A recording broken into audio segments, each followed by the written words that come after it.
ఏపీలో అధికార కూటమికి ఎదురుదెబ్బ తగిలింది. ఎన్టీఆర్ జిల్లా ఇబ్రహీంపట్నం మండలం అత్కూర్కు చెందిన 6 టీడీపీ కార్యకర్తలు, వారి కుటుంబ సభ్యులు మొత్తం 30 మంది కూటమి ప్రభుత్వ తీరుకు విసుగు చెంది వైఎస్ఆర్సీపీలో చేరారు. పటాపంచల సాంబశివరావు, పటాపంచల గోపి, గంగుల నాగరాజు, గంగుల బాలాజీ, గంగుల వెంకట్రావు, గంగుల రమేష్ తదితరులకు ఇబ్రహీంపట్నంలో మాజీ మంత్రి జోగి రమేష్ కండువాలు కప్పి పార్టీలోకి ఆహ్వానించారు. ఈ నేపథ్యంలో జోగి రమేష్ మాట్లాడుతూ కూటమి పాలన టీడీపీ నేతలకే అసంతృప్తి కలిగిస్తోందన్నారు. ఇప్పటికే ప్రజలు ఆత్మపరిశీలనలో పడ్డారని, వచ్చే ఎన్నికల్లో వైఎస్ఆర్సీపీ విజయం తథ్యం. కూటమి ప్రభుత్వం ఏడాదిగా రాష్ట్ర ప్రజలను చేసిన మోసాలను ప్రజలలోకి తీసుకువెళ్లేందుకు వెన్నుపోటు దినంగా నిరసన కార్యక్రమం చేపడుతున్నాం. కూటమి ప్రభుత్వం చేసిన మోసాలని ప్రజల సమక్షంలో ఎండగడతాం. మైలవరం నియోజకవర్గంలో జూన్ 4వ తేదీన జరిగే కార్యక్రమాన్ని విజయవంతం చేయాలన్నారు. ఇక జూన్ 4వ తారీఖు ఎన్నికల ఫలితాలు ఏర్పడి ఏడాదైంది. ప్రజల నుంచి కూటమి ప్రభుత్వం వ్యతిరేకతను ఎదుర్కొంటోంది. ఇచ్చిన హామీలన్నీ అమలు చేసిన ఏకైక ముఖ్యమంత్రి జగన్. ప్రజలను నమ్మబలికిన కూటమి ప్రభుత్వానికి పతనం మొదలైందన్నారు.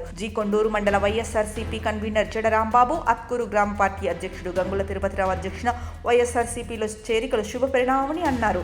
వైఎస్ఆర్సీపీ రాష్ట్ర కార్యదర్శి వేములకొండ తిరుపతిరావు తదితరులు ఈ కార్యక్రమంలో పాల్గొన్నారు.